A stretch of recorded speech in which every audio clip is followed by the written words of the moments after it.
अस्सलामुअलैकुम अहलन व सहलन एवरीवन। अगर आप आईफोन परचेज़ करने जा रहे हैं तो आपको एक वर्ड मिलेगा सुनने को, रिफर्बिश्ड आईफोन। अब रिफर्बिश्ड आईफोन होते क्या हैं? रिफर्बिश्ड आईफोन वो आईफोन होते हैं कि अगर सपोज़ आपका आईफोन था और आपका ऑडियो जैक ख़राब हो गया या आपका स्पीकर ख़राब हो गया या आपके माइक्रोफोन में इशू आ गया, तो आप कंपनी में जाते हैं और उन्हें बताते हैं कि यार हमारा ये इसका मसला आ गया, तो वो आपको वो फ़ोन रख कर एक नया फ़ोन रिप्लेस कर देते हैं। ऐसा होता है जहाँ पे एप्पल के ऑफिशियल स्टोर्स अवेलेबल हैं, जो कि यूएसए में, कनाडा में या इस तरह की कंट्रीज़ के अंदर जहाँ पे ये रिप्लेसमेंट और इंश्योरेंस अवेलेबल है। जब वो कंपनीज आईफोन ले लेती हैं तो उसका वो पार्ट्स चेंज करती हैं और फिर उसे रिफर्बिश्ड कहकर इंपोर्ट कर देती हैं या अपनी कंट्री के अंदर सेल कर देती हैं। ज़्यादातर रिफर्बिश्ड आईफोन हमारे रीजन में आ जाते हैं, इस एशिया वाले पाकिस्तान के अंदर स्पेशली, तो वो सेल हो रहे होते हैं रिफर्बिश्ड आईफोन के नाम से। यानी कि वो फ़ोन नए ही होते हैं लेकिन उसका कोई ना कोई स्पेयर पार्ट जो है वो चेंज्ड होता है और उसको जो चेंज करते हैं वो वहाँ के इंजीनियर्स करके बेचते हैं। ये तो थी एक डेफिनेशन।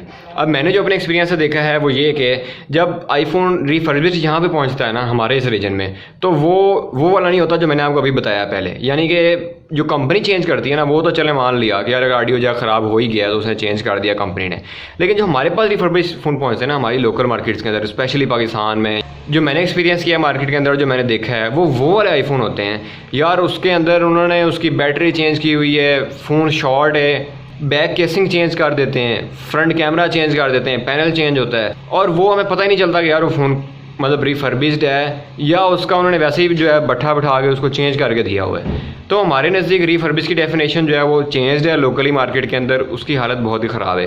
अब अगर आप आईफोन को देखें तो उसके नीचे जस्ट 2 स्क्रूज़ हैं। इन स्क्रूज़ को अगर आप एहतियात से खोलें और उसकी कोई ना कोई चीज़ आप चेंज कर दें जो उसका पार्ट है।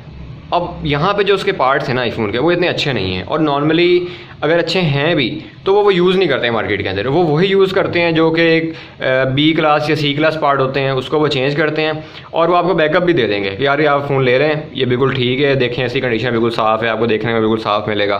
तो जब आप ले जाएंगे उसका बैकअप ख़त्म हो जाएगा क्योंकि उसके अंदर जो स्पेयर पार्ट उन्होंने यूज़ किया है लोकल मार्केट के अंदर वो अच्छा नहीं किया।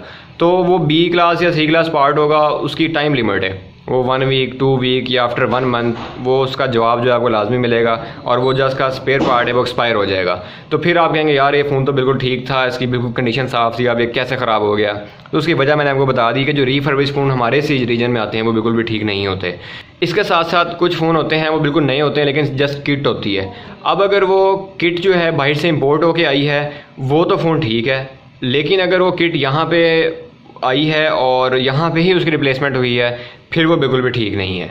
अब आप इससे अच्छी तरह फैसला कर सकते हैं कि रिफर्बिश्ड फ़ोन जो हैं वो हमें लेने चाहिए या नहीं लेने चाहिए। अगर मैं अपनी इस डेफिनेशंस को समराइज़ करूं तो अगर तो रिफर्बिश्ड फ़ोन आपको गारंटीड हो गया यार यूएसए से या कनाडा से या किसी ऐसे रीजन से आया है जो कि आपको कंफर्म्ड है कि वो वाकई कंपनी रिफर्बिश्ड है, तब तो मैं आपको कहूँगा कि आप ले सकते हैं। लेकिन अगर वो फ़ोन लोकली रिफर्बिश्ड हो और यहाँ पे उन्होंने उसका कोई ना कोई चेंज किया हो, जैसे मैंने आपको बताया कि उसका पार्ट इस तरह ऐसा करके वो डाल देते हैं, तो फिर आप भाई उससे दूर रहें और थोड़े से ज़्यादा पैसे इन्वेस्ट करके मतलब नए फ़ोन को आप परचेज़ कर लें। यानी मेरी एडवाइस आप माने तो आप ना ही रिफर्बिश्ड फ़ोन लें, ना ही आप जो लोकली रिफर्बिश्ड फ़ोन है वो लें, बल्कि आप न्यू आईफोन लें। अब आईफोन वो डिवाइस है जो कि आपको पता है कि थोड़ी सी कॉस्टली होती है और हम चाहते हैं कि आईफोन लॉन्ग टर्म यूज़ करें, ईयर में एक ही मॉडल आता है। अब आप सपोज़ इस वक्त का जो मॉडल है एप्पल एक्स चल रहा है, आप एप्पल एक्स लेने जा रहे हैं, आपको रिफर्बिश्ड में या जो लोकली रिफर्बिश्ड है उसमें क्या फ़ायदा होगा? थोड़े से पैसे सेव होंगे। अगर उसमें कोई ना कोई फॉल्ट निकल आया तो आप एक तो उससे सेटिस्फाई नहीं होंगे डिवाइस से, सेकंड आप मतलब पछताते ही रहेंगे यार मैंने क्यों ले लिया। इससे बेहतर है आप अपनी रेंज करें और मतलब मेरी अगर आप रिकमेंडेशन लेंगे कि हमें लेना चाहिए या नहीं लेना चाहिए तो मैं आपको यही कहूँगा कि आपने न्यू डिवाइस ही लेनी है एप्पल की और उसके अंदर ही आपको बैटरी और उसके काफ़ी सारी चीज़ें हैं जो आपको अच्छी मिलेंगी। आप रिफर्बिश की तरफ मत जाएँ।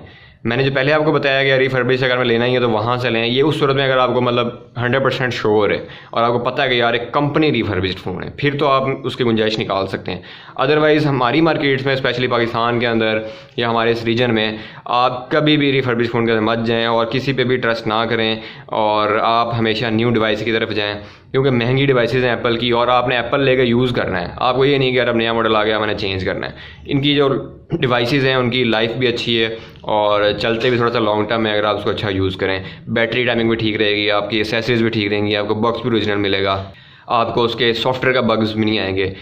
अगर आपको ये वीडियो अच्छी लगी है तो इसको लाइक ज़रूर कीजिएगा। अगर आपके कोई कमेंट या फीडबैक हो तो नीचे कमेंट आप कर सकते हैं। और अगर आपको ये इन्फॉर्मेशन यूज़फुल लगी है तो अपने सर्कल में ज़रूर शेयर करें, अपने फ्रेंड्स को बचाएं रिफर्बिश फ़ोन ख़रीदने के लिए। टिल नेक्स्ट वीडियो, अपना बहुत सारा ख्याल रखिएगा। अल्लाह हाफिज़।